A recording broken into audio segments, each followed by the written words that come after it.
I still remember the look on my brother's face when I walked into that boardroom. The tension in the air was suffocating. Everything we had worked for, everything we had built together, was about to crumble in an instant. But I wasn't ready to back down. Not this time. It felt like a betrayal I'd never recover from. My own flesh and blood, aligning with our parents behind my back to steal everything we had created together.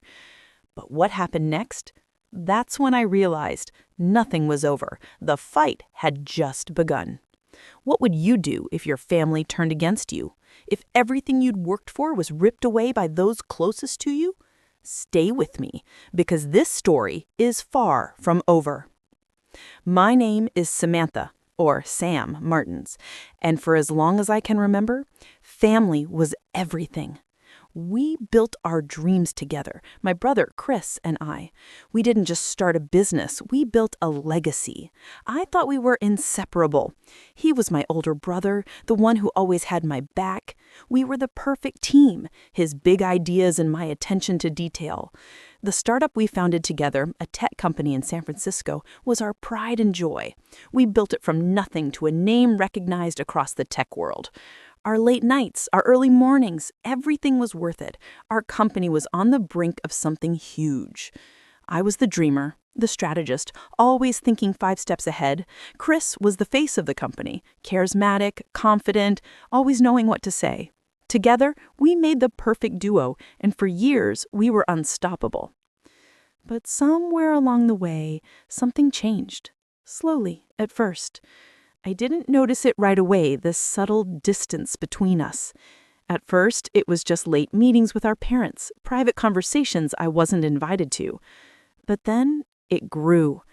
Chris started making decisions without consulting me.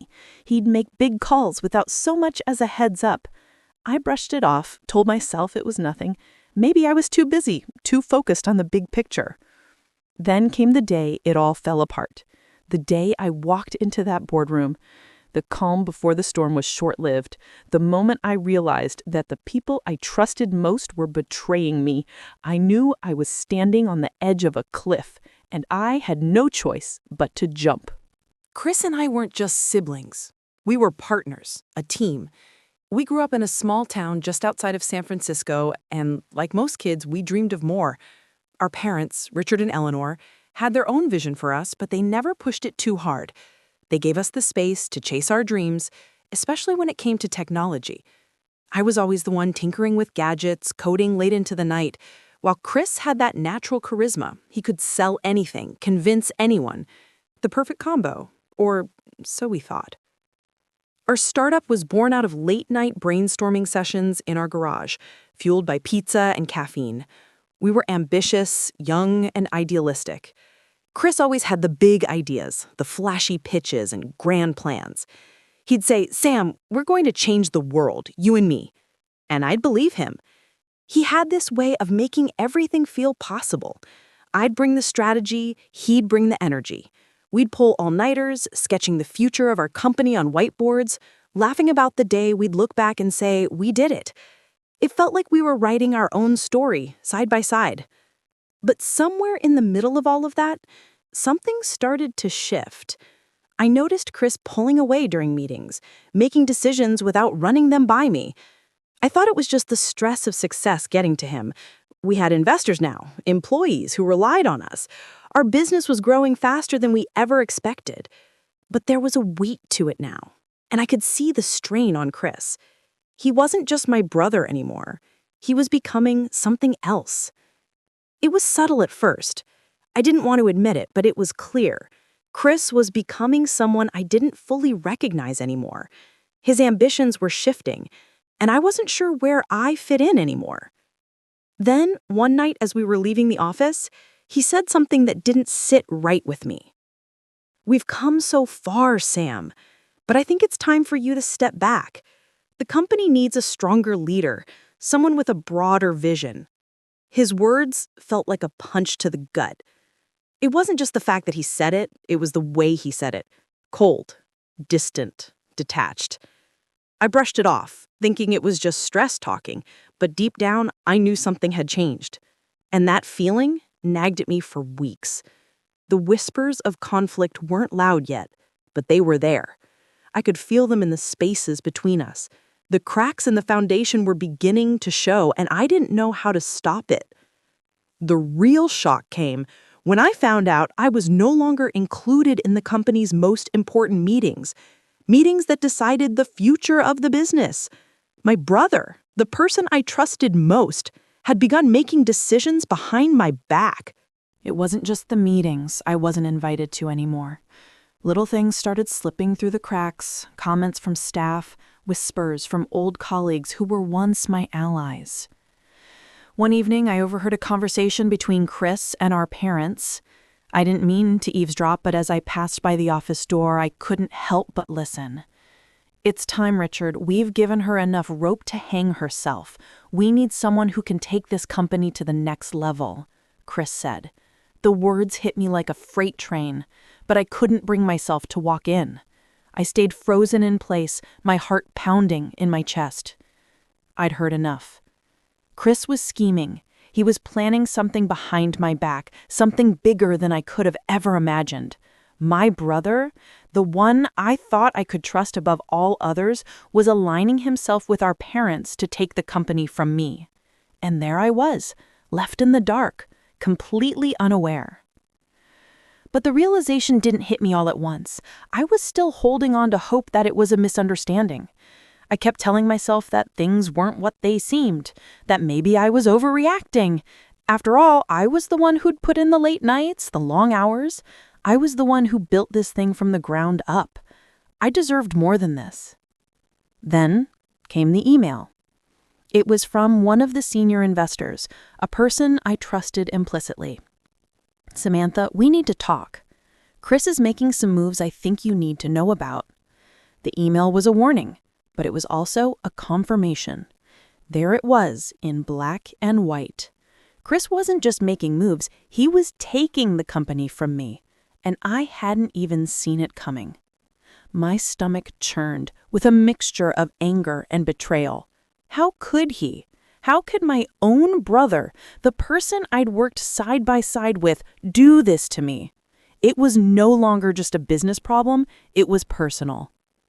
Every passing day, the tension grew. I started noticing more things that didn't add up. Chris had been acting distant, secretive. He stopped asking for my input on decisions. And every time I asked about the latest developments with our investors, I could feel him brushing me off. It all came to a head during a quarterly review meeting. As I sat there, surrounded by familiar faces, I realized I was no longer the one leading the conversation. Chris was at the helm, and he was talking over me, undermining my decisions. I tried to speak up, but his response was swift, cutting. "We've already discussed that, Sam. Let's move on." The feeling of being pushed aside hit me harder than I expected. This wasn't just business. It was a power play, and I was losing. The quiet whispers, the silent exclusions, they weren't just miscommunications. They were part of a bigger, more calculated plan, and I had been too blind to see it until now. I could feel it coming to a head, but the real shock? It wasn't until I walked into the boardroom that day that I realized how deep the betrayal really went. Chris had already made his move, and I wasn't even invited to the table. It was a day like any other. Or at least I thought it was. The boardroom was filled with the usual faces, investors, executives, and a few key players in the company. But there was an unfamiliar sense in the air, a heaviness that I couldn't shake off. I walked in with my usual confidence, prepared to present the latest developments. I had been working on a new project, something that could take the company to new heights. This was going to be my moment. My chance to show everyone how far we'd come. But as I set my things down, I noticed something that made my stomach drop. Chris wasn't sitting at the head of the table. It was our father, Richard. And beside him sat Chris with a smug look on his face that I'd never seen before. I tried to brush it off, telling myself that they were just trying to make the meeting more formal. But deep down, I knew something was wrong. The moment I took my seat, Chris turned to me with that cold, rehearsed smile. "Sam, we've decided to go in a different direction," he said. "We'll need you to step aside. The company needs a new vision." The words hit me like a punch to the gut. I felt the blood drain from my face as the room fell silent. My thoughts were spinning, but somehow I managed to stay composed, at least on the outside. I had always trusted Chris. I had always believed that we were partners, that we were in this together. But here he was, playing the role of the authority figure, acting like I was some outsider, a distraction to his grand plan. It wasn't just that he wanted to take control. It was the fact that he was doing it with our parents' blessing, without even giving me a chance to prove myself. I tried to speak, to argue, but nothing came out. All I could do was sit there in disbelief as Chris outlined his vision for the company. He talked about restructuring, new leadership, fresh faces. It was clear now he wasn't just taking over, he was pushing me out completely. And no one in the room was batting an eye. My own parents were nodding along, agreeing with every word he said. I looked around at the faces I'd trusted for years and felt completely alone. The betrayal was so stark, so raw, I couldn't believe it was happening. I was being erased, my contributions, my hard work, dismissed as if they never mattered. The person I thought had my back, the one person I had built this empire with, had turned against me. And the worst part? He wasn't doing it in secret. He was doing it in front of everyone, with the approval of those who should have supported me the most. I stood up slowly, the weight of the moment crashing down on me. I said, "I'm done." My voice steady despite the storm raging inside me. "If you want this company, take it. But it will never be what it could have been without me." I didn't wait for a response. I walked out of the room, leaving behind everything I had worked for. I didn't know what I was going to do next, but I knew one thing for sure. I wasn't going to let him get away with this. As I stepped out into the cold San Francisco air, I made a vow to myself. I was going to take back what was mine. But I had no idea how far Chris would go to keep control. And worse, I had no idea who else was involved in this plot, for there were more secrets waiting to be uncovered. The days that followed were a blur. I barely remember leaving the boardroom or the walk to my car. All I could feel was a numbness, a cold, hollow emptiness that seemed to consume everything inside me. For days, I stayed in my apartment, the walls closing in around me. The weight of what had just happened was suffocating. My mind kept replaying the meeting over and over again. The way Chris's voice had been so detached, so rehearsed, as if I had never mattered in the first place. I couldn't think. I couldn't sleep. I had to shut down for a while to process everything that had just been ripped from me. My mind raced with 1,000 thoughts. How had I let this happen? How had Chris, the brother I trusted more than anyone, pulled this off? But as the days stretched into weeks, something inside me started to shift. The numbness began to fade, replaced by something much stronger, anger. It wasn't the fiery rage that burns bright and fast. No, this was different. It was a cold, calculated fury, the kind that builds up quietly, slowly, until you can't ignore it anymore. I couldn't stay silent forever. I knew I needed to make a choice, either let this betrayal destroy me or use it as fuel to build something even greater. I'd been knocked down, yes, but I wasn't done. I started making calls. I reached out to former colleagues, staff who had left the company or were still loyal to me. Slowly but surely, I began piecing together a new plan, a new company, one that would rise from the ashes of my betrayal. I wasn't going to let Chris's actions define me. I would prove to everyone, and to myself, that the company had only been successful because of the work I had put into it. But as I began plotting my next steps, I couldn't shake the feeling that something even darker was coming. There were still too many unanswered questions, too many people involved in this betrayal. I needed answers, and I needed them fast. That's when I got the call. A mysterious tip-off from someone on the inside, someone who knew exactly what Chris had been planning all along. And it was worse than I could have imagined. The anger that had once felt overwhelming now became my greatest ally. I could feel it in every part of my body. My thoughts were sharper, more focused. The betrayal, while still fresh, had sparked something within me that I hadn't expected. I was no longer just the sister or the business partner. I was a woman scorned, and that made me dangerous. I spent the next few weeks rebuilding. Piece by piece, I began to draft a plan, not just to take back what I had lost, but to make sure that Chris and everyone who had betrayed me knew exactly what it cost them. I wasn't going to play by their rules anymore. No, I was going to rewrite the game. I gathered my former team, people who had either left the company or were loyal to me. Slowly, I started assembling the foundation for my new venture. I wanted to do more than simply replicate what I had done before. I wanted to create something better, something stronger. I didn't need Chris's approval anymore, and I didn't need anyone else to validate my worth. I knew what I was capable of. But I wasn't just focused on building my new company. I was also focused on taking down Chris and his supporters. I was calculating every move, every piece of the puzzle. There were investors to persuade, former clients to reach out to, and most importantly, a network of spies I had to set in place. I knew that if I played this right, I could use Chris's own ambition against him. I started to leverage the one thing he didn't have, my experience. I knew the company's secrets. I knew where the weaknesses were, and I had the people who could expose everything. My new company wasn't just going to compete with Chris's.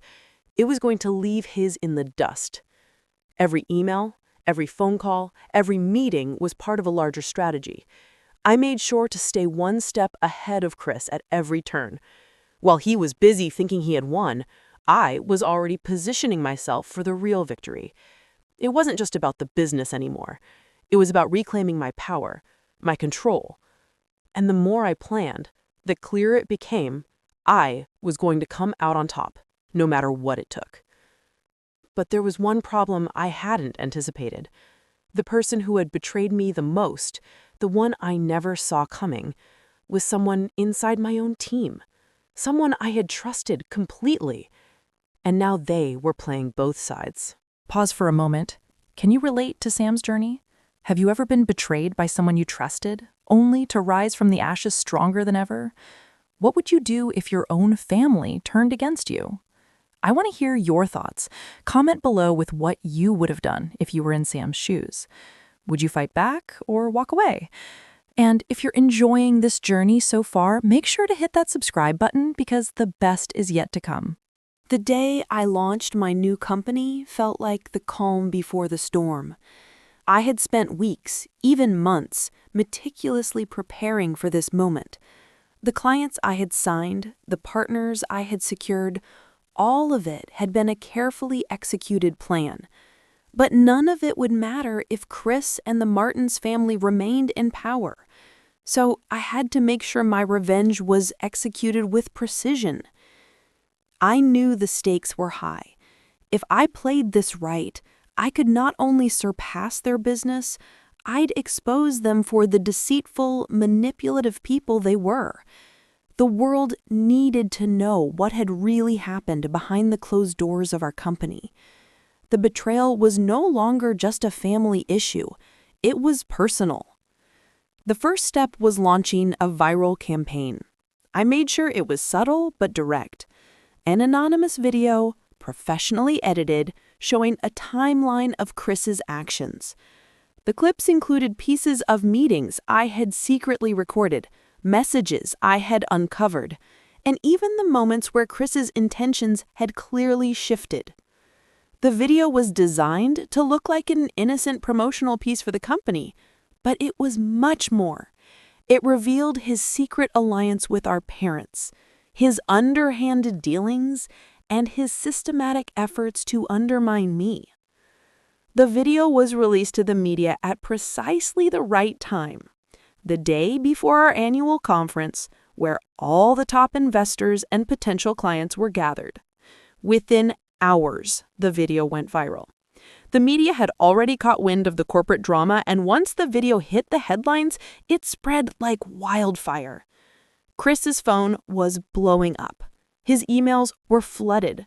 The stock price of the company began to plummet as the world realized that the Martins family had been hiding a dark secret for years. But that was just the beginning. I wasn't just exposing Chris, I was targeting everything they held dear. Their investors, their board members, even their allies. One by one, I started contacting those who had been deceived. I sent personalized emails with the video link, along with irrefutable proof of their shady dealings. It was a full-on campaign, one that left them scrambling to cover their tracks. But I didn't stop there. I took legal action. My lawyers had been quietly collecting evidence for weeks, and now it was time to bring it all to the table. I filed a lawsuit for wrongful termination, fraud, and even breach of contract. I knew it would be a long battle, but that didn't matter. What mattered was the power shift.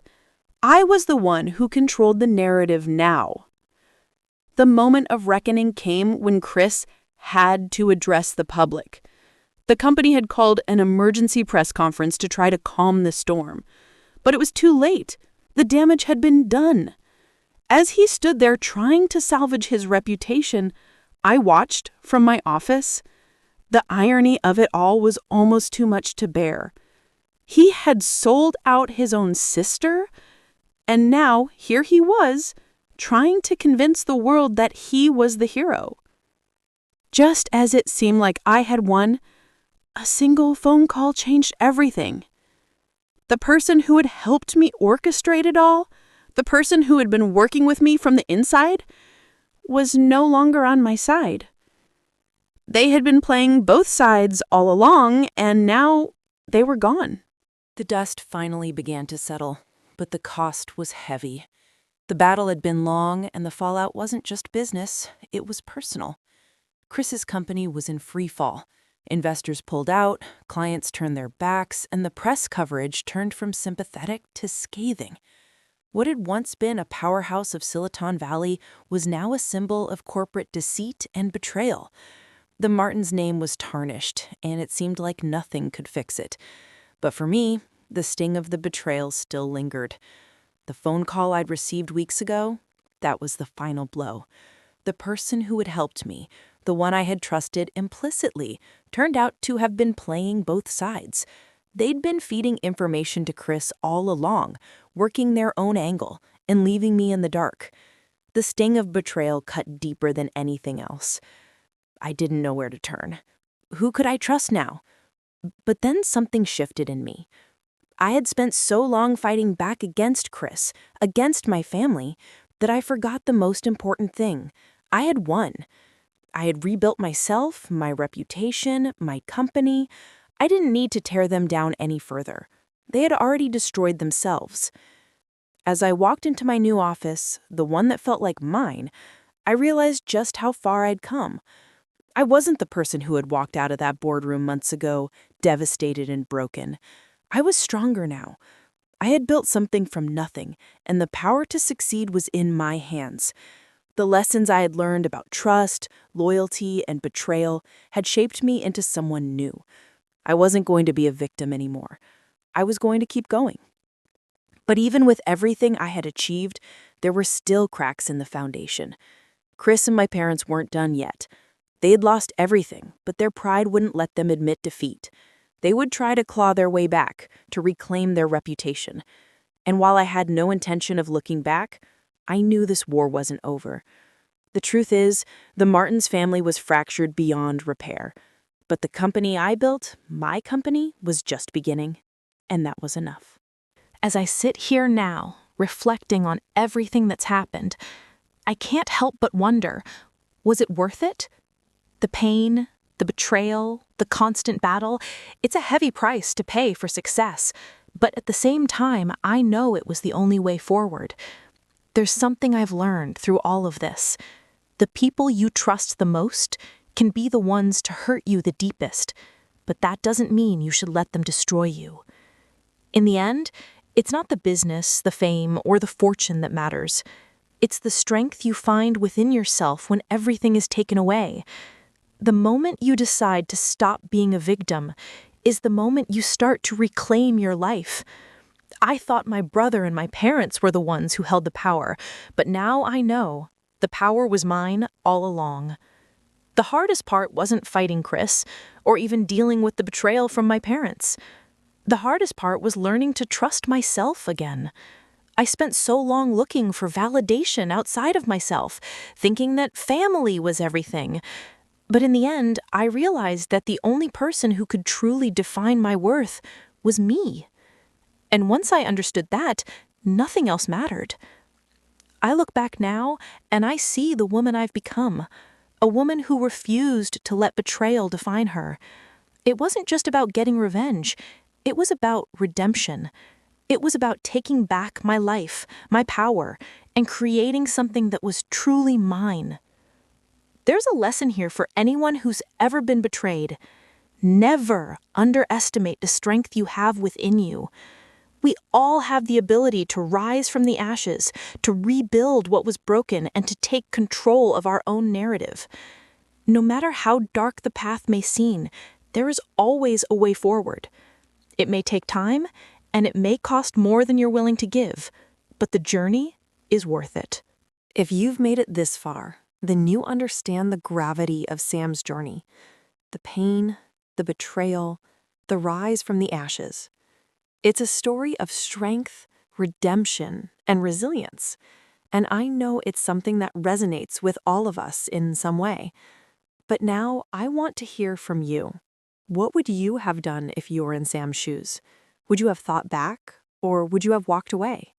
Comment below and let me know. I'm dying to hear your thoughts on this story. What did you think of Sam's transformation, and do you think she did the right thing? And before you go, don't forget to subscribe.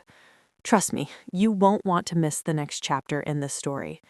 There's so much more to come, and the real twist is still out there. I promise you'll want to be here for it. Subscribe now because the journey isn't over. The next chapter, it's just getting started.